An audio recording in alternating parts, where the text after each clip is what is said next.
Bismillahirrahmanirrahim. Dear students, Assalamu alaikum. Naveed Sabri here.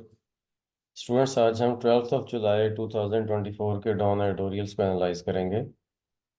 इसमें misery and despair, ये एक जो फर्स्ट एडिटोरियल है हमारे आज के न्यूज़पेपर का, ये इनफैक्ट मैंने बहुत सालों से, डेकेड से मैं पढ़ रहा हूँ इन डॉन एडिटोरियल्स को, लेकिन मैंने इस तरह का एडिटोरियल नहीं देखा.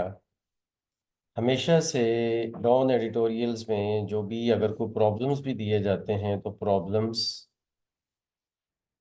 प्रॉब्लम्स वो इस सूरत में दिए जाते हैं कि साथ उनका सॉल्यूशन दिया जाता है, और कहीं पे भी कोई मायूसी की बात इन एडिटोरियल्स में नहीं की जाती नॉर्मली. लेकिन ये एक ऐसा है कि मुझे नहीं याद पड़ता कि इतना जो एक मिजरी एंड डिस्पेयर वाकई जैसे टाइटल शो कर रहा है जितनी के एडिटोरियल में हो. और जाहिर है कि ये एक लॉजिकल बात है, ये कोई ऐसे ही एडिटर की तरफ से कोई खाम खा की सेंसेशनलिज्म नहीं है, बल्कि ये एक रियल बात है. और उसमें कहा यह जा रहा है कि जो पाकिस्तान की वर्किंग क्लास है, जो पाकिस्तानी वर्किंग क्लास की हाउस होल्ड है, वो बहुत मायूसी का शिकार. और वो बहुत मायूसी का शिकार आपको हर सेक्टर में मिलेंगे. मतलब वो एक आम चाय के खोखे पे बैठने वाले लोगों से लेकर, और वहाँ चाय वाला जो है वो, और टांगे वाला, और वहाँ से लेकर इंतहाई पढ़ा लिखा तबका जो कि न्यूज़पेपर के कॉलम्स को देखता है, न्यूज़पेपर के आर्टिकल्स को पढ़ता है और लिखता है इवन, इन सब तबकों में इस वक्त एक मायूसी है.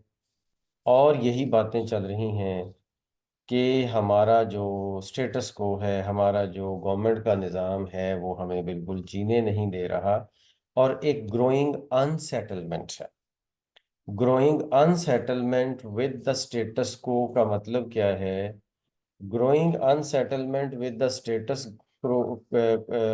को का मतलब ये है कि जो इस वक्त तरीका चल रहा है, जो स्टेटस को चल रहा है, जिस तरह से हालात चल रहे हैं, उनके साथ हमारा गुजारा मुश्किल.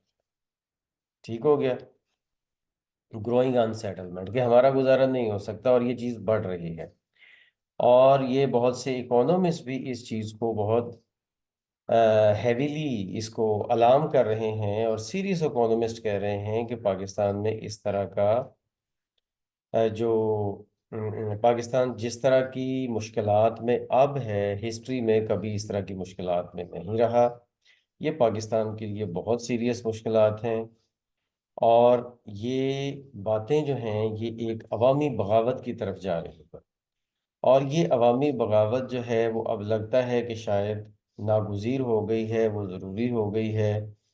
अगर ये कोई इमीडिएट कोर्स ऑफ करेक्शन ना किया जाए, अगर कोई इमीडिएट कोर्स ऑफ करेक्शन ना हो, तो शायद बातें जो हैं वो अवामी बगावत की तरफ ही जाएं. तो इसलिए ज़रूरी है कि कोई ना कोई फौरी इसका हल निकाला जाए, इसको मामलात को सीधा किया जाए, मामलात को ठीक किया जाए. ठीक है? और साथ साथ ही हम दूसरी तरफ देख रहे हैं कि जो ऑनलाइन डिस्कशन फोरम्स हैं, उसमें घर घर की औरतें, घरेलू औरतें जो हाउस होल्ड काम करती हैं, जो घरदारी का काम करती हैं और वो जॉब नहीं करती, वो भी इस वक्त पार्ट टाइम जॉब्स के लिए कोशिश कर रही हैं. और वो कोशिश कर रही हैं कि किसी तरह से वो भी अपने मर्दों का हाथ बिठाएं बटाएं, क्योंकि एक सैलरी घर में अगर आए तो उससे काम नहीं चलता. ठीक है? तो इस वजह से वो भी कुछ ना कुछ और एक्स्ट्रा करना चाह रहे हैं, क्योंकि बच्चों की स्कूल फीस नहीं दे जा रही, घर के खर्चे पूरे नहीं हो रहे. और सोशल मीडिया पे भी बहुत ही दिल दिल जो है ना वो दहला देने वाली जो एक वीडियोस हैं वो भी हमें मिलती हैं, जिसमें स्ट्रीट वेंडर्स हैं, मतलब जो छोटे मोटे कारोबार करने वाले हैं, जिसमें रेडी वाले हैं, जिसमें फल बेचने वाले हैं, जिसमें आम मजदूर हैं, जिसमें पेंशन वाले लोग हैं, ठीक है, जिसमें बेवाएं हैं, ये वो लोग हैं जो जो तबके, डाउन तबके हैं, जो आम जिंदगी, जो आम जो एक जो मिडिल क्लास वाली लाइफ हमारी चलती है, उस मिडिल क्लास वाली लाइफ से भी डाउन लोग हैं, ये लोअर क्लास के लोग हैं। और इनमें बहुत ज़्यादा मायूसी, और मायूसी के अलावा इनकी वीडियोस सामने आती हैं तो बहुत दिल दहला देने वाली होती हैं, जो कि एक बहुत अफसोसनाक बात है। और ये हालात किस तरफ जाते हैं अभी हमें कोई पता नहीं चल रहा। लेकिन अब क्वेश्चन ये आ रहा है कि क्या, क्वेश्चन ये है कि क्या ये जो हमारी जिंदगी की खुशी और गमी है, क्या हमें ये अपने कंट्री के जिम्मे लगानी चाहिए? तो हमारे जो बहुत सारे यंग सिटीजन्स हैं वो यही समझते हैं कि यस, अगर हमारी जिंदगी में कोई अच्छाई है या बुराई है, तो वो सारी हमारी स्टेट की तरफ से है, कंट्री की तरफ से है, कंट्री की सूरत हाल की तरफ से है। और जाहिर है अच्छाई तो कोई नज़र नहीं आती किसी को, बुराई ही है, खराबियां ही हैं, हर बंदा इकोनॉमिकली डिस्टर्ब है। और यहाँ तक कि जो गरीब तबका है, जो बहुत कम कमाता था, वो तो डिस्टर्ब है ही है। लेकिन जो तबका एक अच्छी अपर मिडिल क्लास जिंदगी गुजार रहा था आज से दो दो साल, 2-3 साल पहले तक, अब वो एक लोअर मिडिल क्लास में या एक एवरेज मिडिल क्लास में आ चुका है, या लोअर मिडिल क्लास में जा चुका है। और उनकी लाइफ की जो लग्जरीज हैं वो ख़त्म हो गई हैं। उनके बच्चों की स्कूल की एजुकेशन कम पैसों वाले, कम फीस वाले स्कूल की तरफ चली गई है।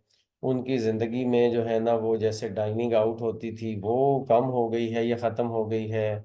उनकी ज़िंदगी में जो एसी अगर किसी घर में 4-5 पहले चलते थे, अब वो एक एसी पे आ गए हैं। और वो लोग, अब जाहिर है जब एक एसी पे आ गए हैं तो वो लोग जो अपने अपने घर के 5 लोग हैं और घर में वो अपने जो है ना वो अलग अलग रूम्स में रह रहे हैं, तो वो सारे रूम्स में एसी चलता था, अब वो किसी एक रूम में एसी में बैठते, मतलब इस तरह के जो सेटलमेंट और ये मैनेजमेंट और ये सारा लग्जरी वाली लाइफ वाले लोगों को भी करनी पड़ रही है इकोनॉमिक मैनेजमेंट। तो ये एक बहुत वरियंग फैक्टर है जिसकी वजह से सारे जो पाकिस्तान के सेक्टर्स ऑफ सोसाइटी हैं वो सारे डिस्टर्ब हुए हैं। सवाए उसके कि जो इस निज़ाम के बेनिफिशरीज हैं, उनमें ब्यूरोक्रेट्स हो सकते हैं, उनमें इस गवर्नमेंट के पॉलिटिशियंस हो सकते हैं, और उनमें मिलिट्री ब्यूरोक्रेसी हो सकती है। ये सब लोग हो सकता है कि डिस्टर्ब ना हुए हों, क्योंकि इनके स्पेशली बिजली के बिल्स वगैरह जो हैं, ये सुई गैस के बिल या और इस तरह की चीज़ें, जो टैक्सेस जिन पे ज़्यादा होते हैं वो इनको बर्दाश्त करनी नहीं पड़ती, क्योंकि वो स्टेट खुद देती है। तो इस तरह के मामलात जो हैं वो बड़े सीरियस हैं और अलार्मिंग हैं। और हमारा जो डॉन का एडिटर है वो इस एडिटोरियल में बड़ा क्लियरली बता रहा है कि ये कोई सिर्फ एक सेंसेशनल बातें नहीं हो रही, बल्कि जो इकोनॉमिस्ट हैं, जो हिस्टोरियंस हैं, वो बड़ा अच्छे तरीके से इस बात के साथ एग्री कर रहे हैं कि आज जो पाकिस्तान के इकोनॉमिकली हालात आज हैं, जितनी मुआशी तौर पर मायूसी और परेशानी लोगों को आज है, इससे पहले कभी भी नहीं हुई। तो इसलिए अथॉरिटीज़ को चाहिए कि वो जल्दी से जल्दी कुछ ऐसे स्टेप्स लें कि जिससे अवाम को कुछ रिलीफ मिले। अदरवाइज हमारे मुल्क के हालात को बहुत अच्छी सूरत हाल की तरफ नहीं जा रहे। इसके लिए वो उसने 3 स्टेप्स बताए हैं हमारे राइटर ने। उसमें सबसे पहले तो ये है कि जो एक अनएंडिंग पॉलिटिकल क्राइसिस है ना कंट्री में, जो पॉलिटिकल जो पिछले 2-2.5 साल में पैदा कर दिया गया है, इसको ख़त्म होना चाहिए। इसको जल्दी से जल्दी रिजॉल्व होना चाहिए और अर्जेंटली रिजॉल्व होना चाहिए। अगर ये रिजॉल्व नहीं होता, हमारा स्टेट स्ट्रक्चर खराबी की तरफ जा रहा है। तो पहली बात तो ये कि अनएंडिंग पॉलिटिकल क्राइसिस यही कि जी पहले तो इलेक्शन होने नहीं दिए गए, अदालतों को अपने काबू में किया गया, इलेक्शन नहीं होने दिए गए, असम्बलियाँ असम्बलियाँ तहलील भी हो गई, फिर भी इलेक्शन नहीं होने दिए गए, पंजाब में, खैबर पख्तूनख्वा में। ठीक है, फिर उसके बाद जब इलेक्शन की डेट अनाउंस हुई, उस टाइम पे एक लंबा गैप आ गया कि कहाँ जुलाई में असम्बलियाँ तहलील हुई थी, और जो नवंबर से पहले पहले इलेक्शन हो जाने चाहिए थे वो जाके फरवरी में हुए। पॉलिटिकल कॉन्स्टिट्यूशनल क्राइसिस पैदा किए गए, और उन कॉन्स्टिट्यूशनल क्राइसिस के नतीजे के बाद भी जो 8 फरवरी को इलेक्शन हुए, उसके ऊपर सवालिया निशान मुल्क का छोटे से छोटा तबका तो उठा ही रहा है।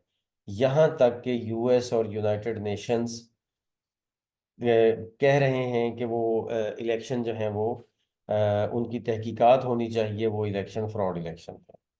मतलब ये जो पॉलिटिकल क्राइसिस पैदा किया गया है पिछले 2-2.5 सालों में, इसको पहली बात खत्म होना चाहिए। दूसरी बात यह है कि जो टैक्सेशन का सिस्टम कोशिश होनी चाहिए कि इक्विटेबल हो। ये जो किसी तबके पे ज्यादा टैक्स लगा देना, किसी पे बिल्कुल टैक्स ना लगाना, और जो कि चंद मिलियन ऑनेस्ट टैक्स पेयर्स हैं, इनका इनके ऊपर ही पूरे मुल्क का बोझ डाल देना, और सारे लेजिस्लेचर का बोझ और सारे एग्जेक्टिव का बोझ, सारे लेजिस्लेचर और एग्जेक्टिव की खामियों का बोझ सिर्फ उन बेचारे चंद लाख लोगों के ऊपर डाल देना बहुत ज्यादती है। तो टैक्सेशन को इक्विटेबल होना चाहिए। दूसरे नंबर पे हमारे राइटर ने ये कहा है, और तीसरे नंबर पे हमारे राइटर ने ये कहा है कि किसी भी तरह से हो, हमें अपने यूथ को एक विजन प्रोवाइड करना चाहिए। हमें अपने यूथ को एक विजन प्रोवाइड करना चाहिए फॉर द बेटर टुमारो, और अपनी किसी भी तरह से अपने यंग लोगों को ये इस बात पे कन्विंस कर लेना चाहिए कि उनका फ्यूचर इस मुल्क में ब्राइट है। और ये काम सिर्फ कुछ मोटर बाइक्स और कुछ लैपटॉप्स लोगों को दे के नहीं हो सकता। ये एक ओवरऑल तहरीक चले तो जाके ये काम होगा, अदरवाइज ये काम नहीं हो सकता। क्योंकि इस वक्त आपके मुल्क का नौजवान मायूस है। उनमें से कुछ वेरी फ्यू परसेंटेज, जो शायद 5% भी नहीं बनती, उन मायूस लोगों में से 5% से भी बहुत कम नौजवान ऐसे हैं उनमें से कि जो इस काबिल हैं कि वो इस मुल्क को छोड़ के जा सकते हैं और इतना पैसा लगा सकते हैं कि वो बाहर जाके, बेशक वो स्टूडेंट के तौर पर जाएं, या बेशक वो इस किसी काम करने के लिए जाएं, या वो इमिग्रेशन के लिए जाएं। ज़ाहिर है हर काम के लिए पैसा लगा के जाना पड़ता है। तो बहुत ही कम परसेंटेज, कोई 2 to 3%, 2 to 4% ऐसी ऐसी है उन नौजवानों की कि जो मुल्क से बाहर जा सकते हैं, और वो बाहर जाने की ट्राई कर रहे हैं, वो तो जा रहे हैं। फिर उसके बाद जो बाकी नौजवान बचते हैं, जो मायूस नौजवान हैं, उन नौजवानों में से यंग ब्लड है वो तो क्राइम की तरफ जाएंगे, और वो जा रहे हैं, और वो अपने ही कंट्री के लोगों को लूट रहे हैं। और वो शरीफ इंसान जो पहले ही बेचारे लुटे हुए होते हैं और तंग होते हैं, वो मजीद लुट जाते हैं और उन यंग लोगों के हाथों लुट जाते हैं। और फिर जो एक बहुत हैवी परसेंटेज है, जाहिर है जो क्राइम की तरफ जाते हैं, वो तो बहुत ही कम परसेंटेज होती है ना। कोई भी अपनी फैमिली जो है वो इस तरह के बच्चों की तरबियत नहीं करती। लेकिन जो बाकी बचते हैं वो लोग हैं जो मायूस से मायूस होते जा रहे हैं, और वो एक दिन बाहर निकलेंगे और पूरे मुल्क का निज़ाम तहस नहस कर देंगे। तो इसलिए ज़रूरत है कि उन यंग लोगों को उम्मीद दिलाई जाए कि इस मुल्क के अंदर उनका फ्यूचर महफूज है, और ये जो मुल्क का सिस्टम है वो उन सब को अब्जॉर्ब कर सकता है और उनके लिए मीनिंगफुल एम्प्लॉयमेंट अपॉर्चुनिटीज पैदा कर सकता है। ये मीनिंगफुल एम्प्लॉयमेंट अपॉर्चुनिटीज का बड़ा इस पे रोल है। मीनिंगफुल का मतलब क्या है?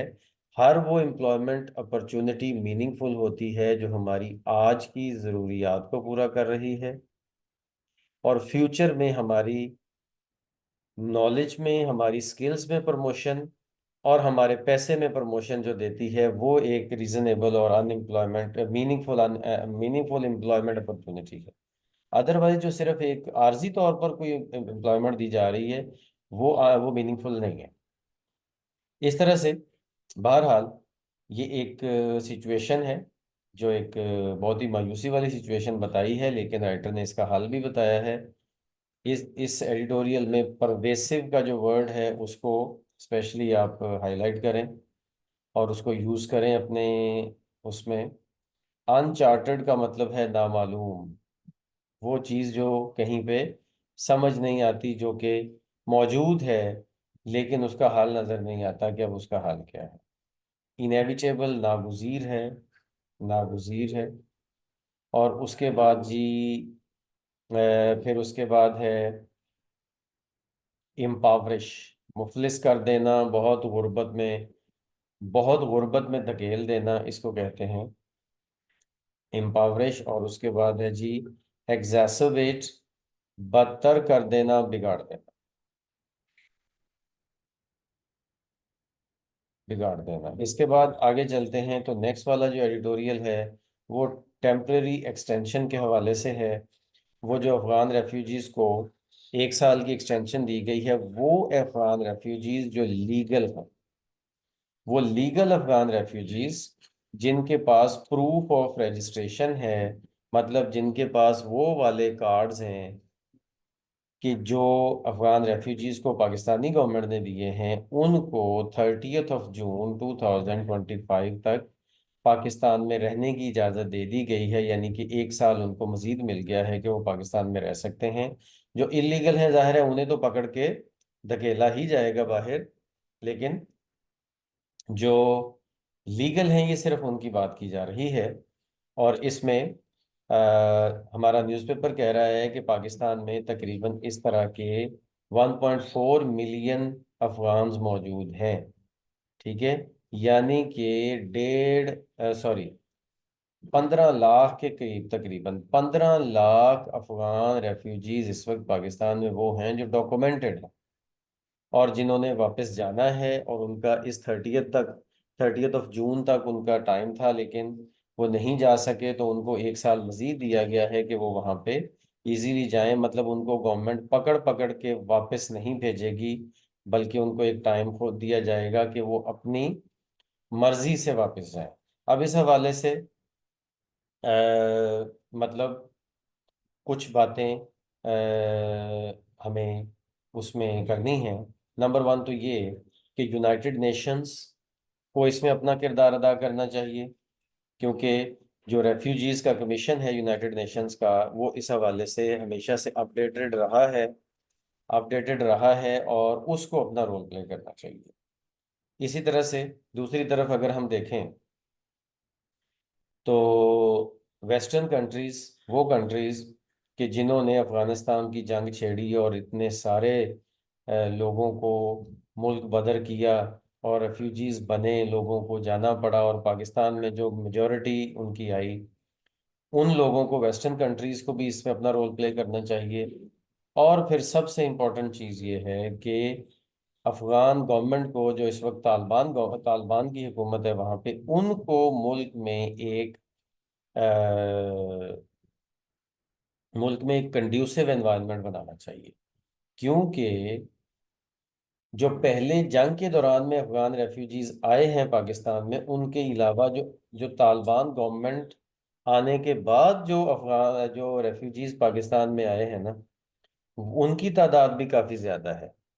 और उनकी वो जो तादाद है, वो तादाद इसलिए ज़्यादा है कि ये वो लोग हैं जो जैसे ही उन्होंने तालिबान को उन्होंने हुकूमत में आते हुए देखा, तो वो वहाँ से निकलना शुरू हो गए और वो पाकिस्तान में आए।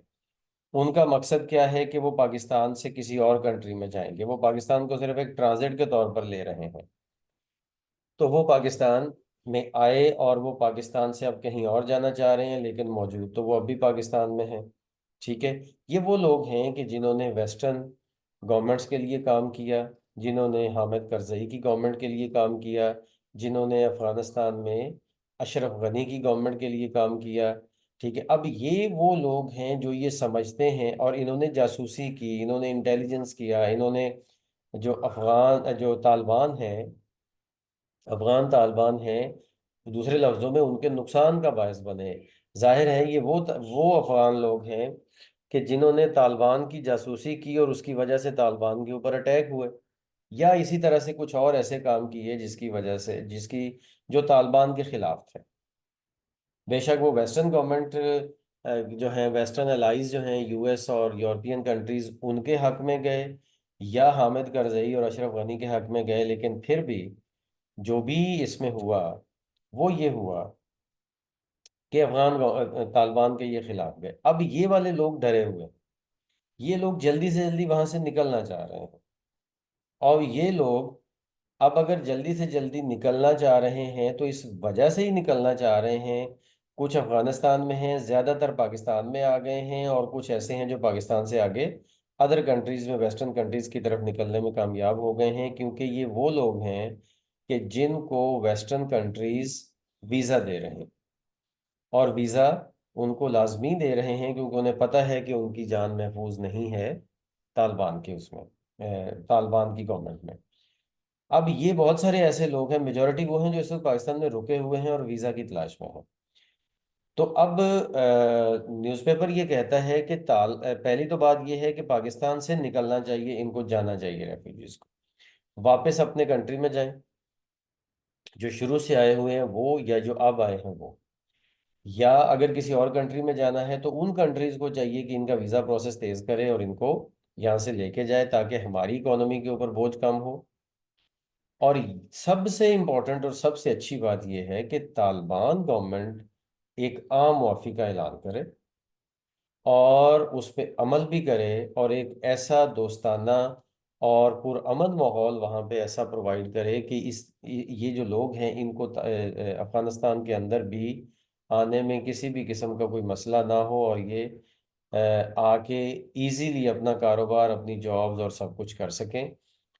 तो इस तरह से तालिबान गवर्नमेंट का रोल इसमें बहुत ज़्यादा है। और साथ ही इंटरनेशनल कम्युनिटी की तो बात हो ही गई कि इंटरनेशनल कम्युनिटी को इसमें अपना बहुत पॉजिटिव रोल अदा करने की ज़रूरत है। एक तो ये कि अफगान गवर्नमेंट को माली तौर पर असिस्ट करना, माली तौर पर उनको कुछ हेल्प देना, उनको डोनेशन देना, उनको कर्ज देना, उनको पाँव पे खड़ा करना। दूसरी बात यह है कि उनको कन्विंस करना गवर्नमेंट को कि वो लोगों को आम मुआफ़ी दें। और तीसरी बात यह है कि जिनको वीज़ा वगैरह देना है दूसरे कंट्रीज़ का, वो उनको दें।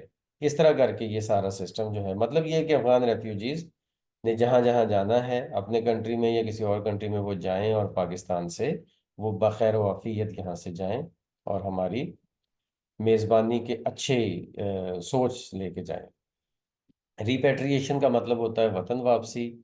इसके बाद स्टेक होल्डर्स का मतलब जितने भी मुतल्लिकीन हैं, जाहिर है जहाँ पे स्टेक होल्डर्स की बात हुई है तो इसमें अफगान गवर्नमेंट भी और यूनाइटेड नेशंस भी और यूएस भी और नेटो भी, ये सारी फोर्सेस इसमें और पाकिस्तान भी ऑब्वियसली स्टेक होल्डर है। अच्छा, प्रिकेरियस का मतलब होता है पुरखतर, खतरे वाला। और इसके बाद असाइलम सीकर। असाइलम सीकर ज़ाहिर है ये एक पनाह का मुतलाशी है, लेकिन आप ये ज़ाहिर है उतना अच्छा नहीं है कि हर जगह यूज़ हो सके। यस, कंड्यूसिव एक अच्छा वर्ड है, कंड्यूसिव, साजगार माहौल, साजगार, अच्छा, जो चीज़ों को राइट डायरेक्शन में लेके जाएं। तो इसके बाद आगे चलते हैं तो थर्ड वाला है जी एंटी स्मोक स्ट्रेटजी। ये पंजाब गवर्नमेंट ने जो ऐलान किया है कि स्मोक के हवाले से स्पेशल स्टेप्स लिए जाएंगे, इस हवाले से ये बात की गई है और सारे डिपार्टमेंट्स को अलर्ट किया गया है पंजाब गवर्नमेंट की तरफ से कि जो लाहौर, स्पेशली लाहौर और फिर ओवरऑल पूरे सूबे को जो ये अपनी गिरफ्त में ले चुकी है ये चीज़, ये जो पिछले काफ़ी सालों से, 7-8 सालों से, 10 सालों से ये अपनी गिरफ्त में ले चुकी है। ये स्मॉग वाली जो एक बहुत ही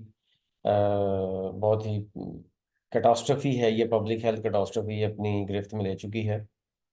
इससे बचने के लिए अब पाकिस्तान की जो पंजाब गवर्नमेंट है उसने एक लाइहा अमल किया है।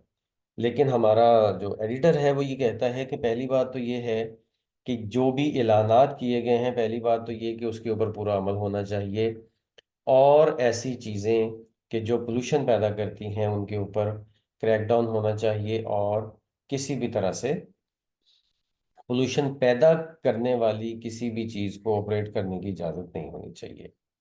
ठीक है। और दूसरी जो असल बात यह है कि गवर्नमेंट की अपनी ही तरफ से, गवर्नमेंट की अपनी प्रायोरिटीज में शामिल नहीं है कि वो ओवरऑल एक लॉन्ग टर्म प्लान बनाए। गवर्नमेंट एक तरफ दरख्त काट के रोड बनाने की तरफ जा रही है, ट्रैफिक के मसाइल को मैनेजमेंट लेवल पे हल करने की बजाय नए रोड्स बनाना और नए फंड्स बनाना, इसमें पैसा भी खर्च होता है और दरख्त भी कटते हैं, जिसकी वजह से शहर जो है वो एक कंक्रीट का ढेर बनता जा रहा है और शहर में जो है ना वो रहने के काबिल जगह नहीं रही। तो इसलिए गवर्नमेंट को अपनी ओवरऑल लॉन्ग टर्म पॉलिसीज पे भी गौर करना चाहिए, जिसकी वजह से पहले ये प्रॉब्लम पैदा हुआ है। तो इसलिए गवर्नमेंट को चाहिए कि वो एक इस तरह की पॉलिसी बनाए कि जिसमें शॉर्ट टर्म में वो ऐसी मेजर्स ले कि पोल्यूशन पैदा करने वाली चीज़ों को कम करे, लेकिन फिर आहिस्ता आहिस्ता पोल्यूशन कम करने वाली चीज़ों की तरफ भी आए, जो कि ज़ाहिर है प्लांटेशन है, और अपनी पूरी पॉलिसी को रिवैम्प करे ताकि पंजाब और स्पेशली लाहौर जो है वो इस खतरे से बाहर आ सके। तो इसके लिए टैकल का वर्ड है जो आपको ज़रूर अपनी डिक्शनरी में ऐड करना चाहिए। और फिर उसके बाद हैप हैज़र्ड का मतलब होता है जो चीज़ बेतरतीबी से हो, जल्दी जल्दी हो, चारो नाचार हो, जिसकी कोई प्लानिंग ना हो। और पेरिनियल का मतलब होता है दायमी, मुसलसल, जो चीज़ चल रही हो और चलती जा रही हो और रुक ना रही हो, उसको पेरिनियल बोलते हैं। प्रेमा फिशी, ये एक अच्छा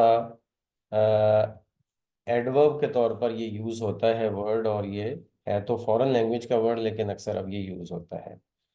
ठीक है। फिर उसके बाद ब्रिक एंड मोर्टर, जैसा कि ये एक ईडियम के तौर पर अब ये यूज़ होता है कि इमारत और दुकानें, मतलब ये कि ग्रीनरी के अलावा जो भी चीज़ें होती हैं उसको आप शहरों में उसको आप ब्रिक एंड मोर्टर कह सकते हैं। तो इस तरह करके रीवैम्प का मतलब होता है पूरी तरह से दोबारा देखना और इस्लाह करना।